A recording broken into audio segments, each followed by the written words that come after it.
up, grab the fuel nozzle, and get ready to fuel up on trends and strategies to grow your travel center business in this episode of The Truck Stops Here, brought to you by Natso. Now, here are your hosts, Amy Toner and Darren Schulte. Hello, and welcome to today's episode of The Truck Stops Here. I'm your host, Amy Toner, and I'm here with my co-host, Darren Schulte. Hi, Darren. Hi, Amy. How are you today? I'm good. You're listening to the Truck Stops Here, Natso's podcast. Natso is the National Trade Association for Truck Stops, and our mission is to advance the success of truck stops and travel centers, and this podcast is one of the many ways we do that. It's our pleasure to welcome our guest, David Schwab, Principal and Chief Legal Officer at Fred's Fuel and Food, and it's Van-Cockburn, Illinois, right? In Gilman, Illinois. Gilman, Illinois. Okay, that's a little easier to say. Well, welcome, David. Thank you. Thanks. Great to be here with you guys. Okay, let's start from the beginning. How did Fred's Fuel and Food come about? Oh, it came about in one of the most unexpected ways for this industry. I have a background in law and commercial real estate.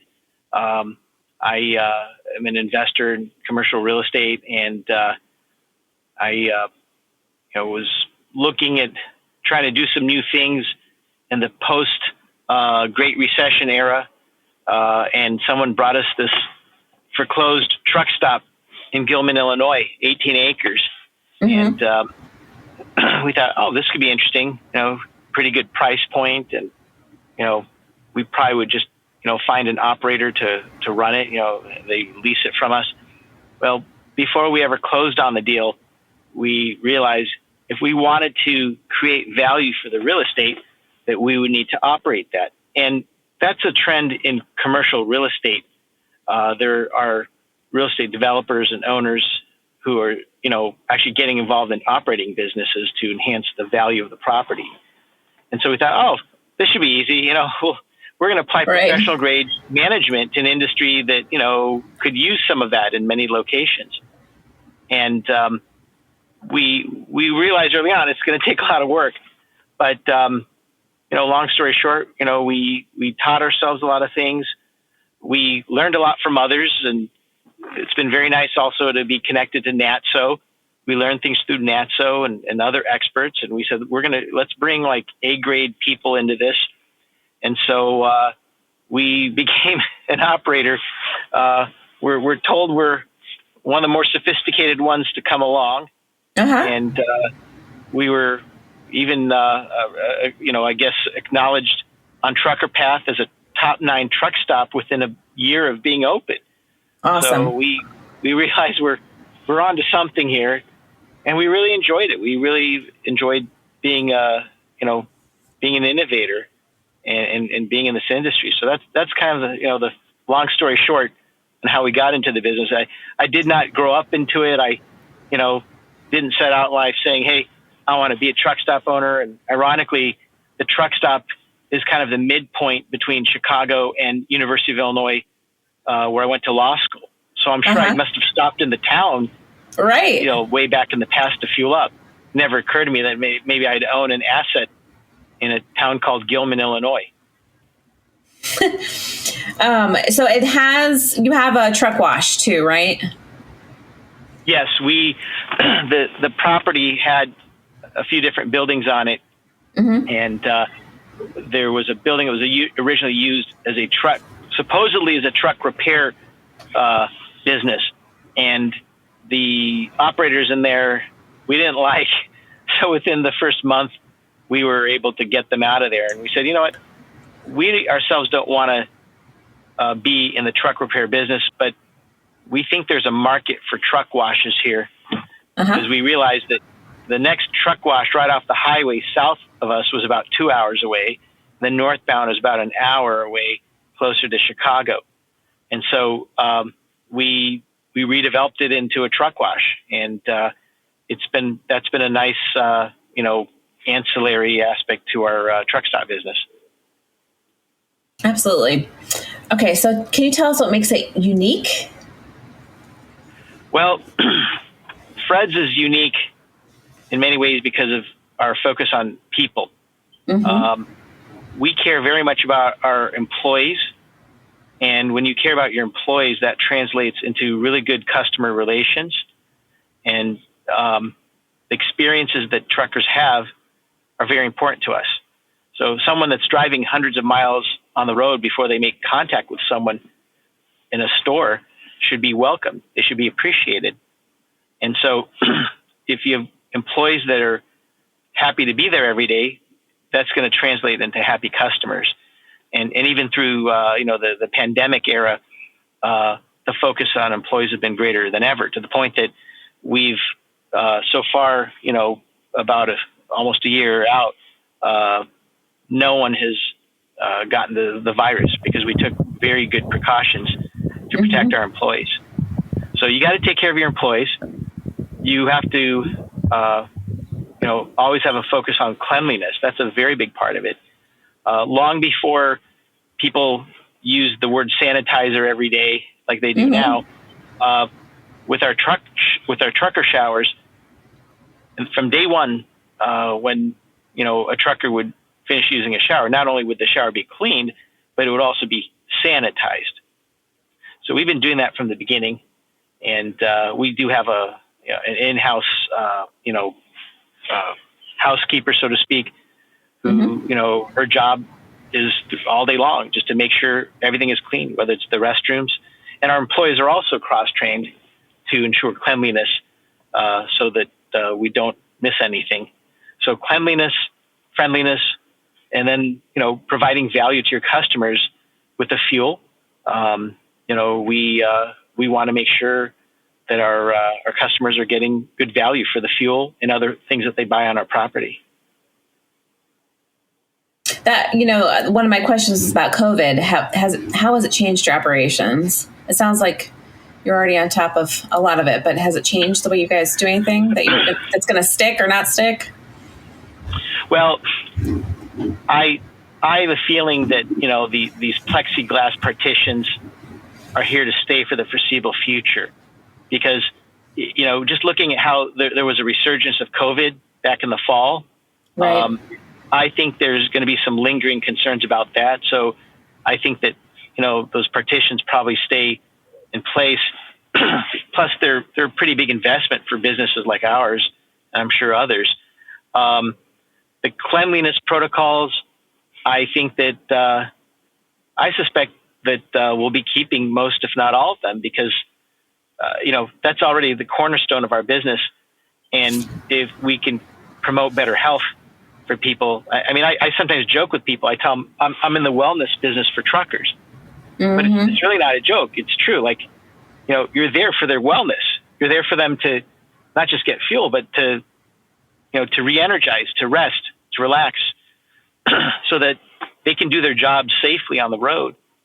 So, we even, with our employees, we even have a program where, again, long before COVID, we actually pay our employees to stay home if they're not feeling good. Now, we only have a certain number of days a year where we do that. There's a certain allocated number, but no one's ever maxed out. It's on the honor system, of course.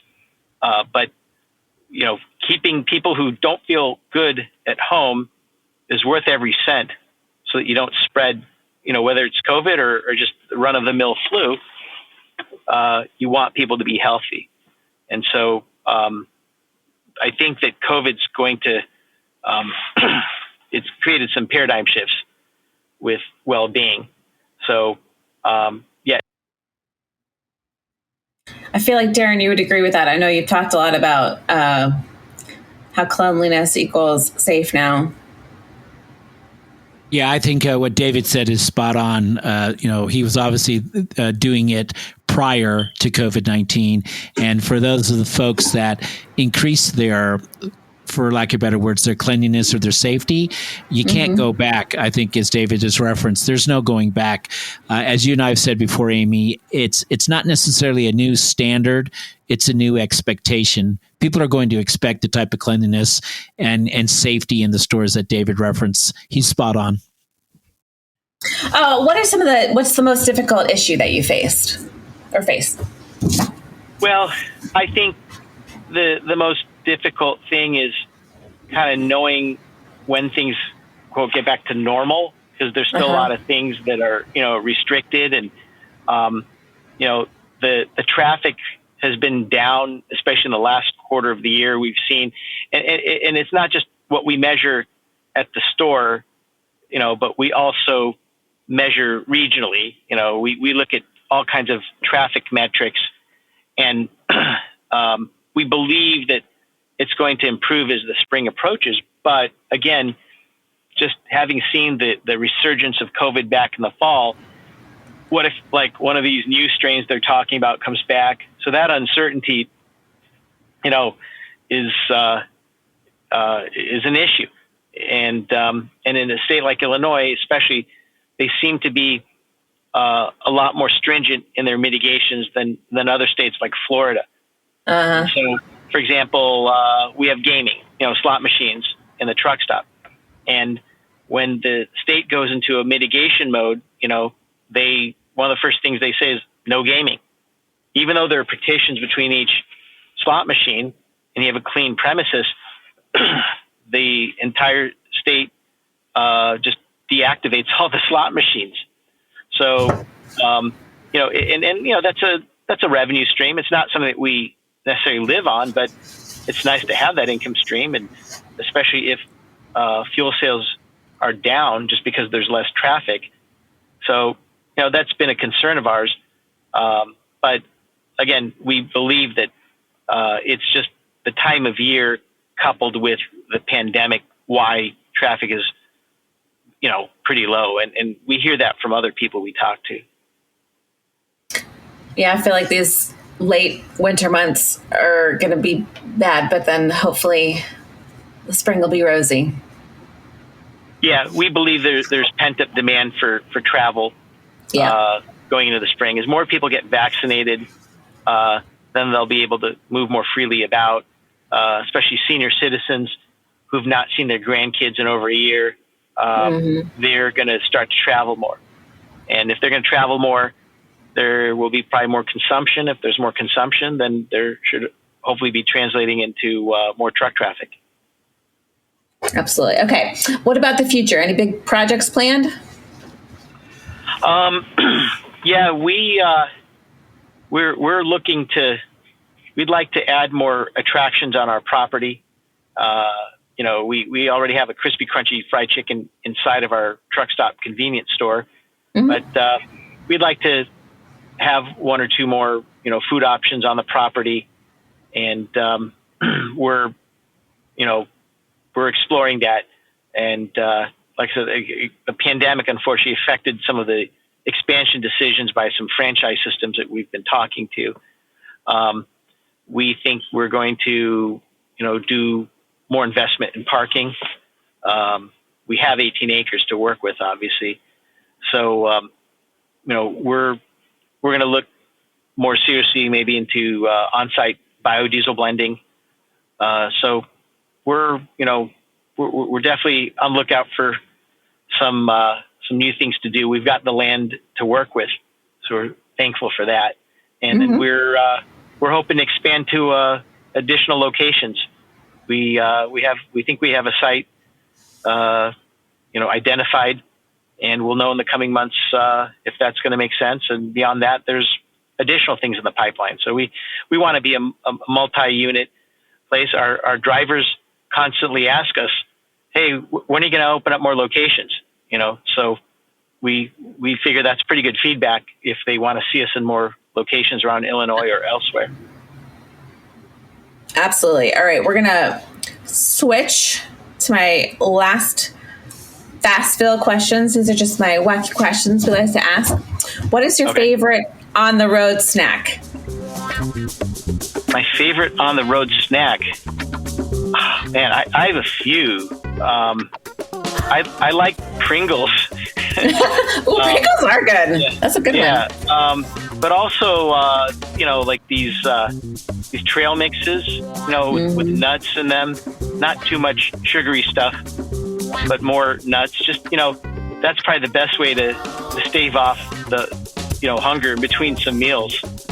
So that's, I would say it's probably the trail mix with the nuts. Okay, now this has probably happened to you. What if you're stuck at a truck stop in a snowstorm? How do you pass the time?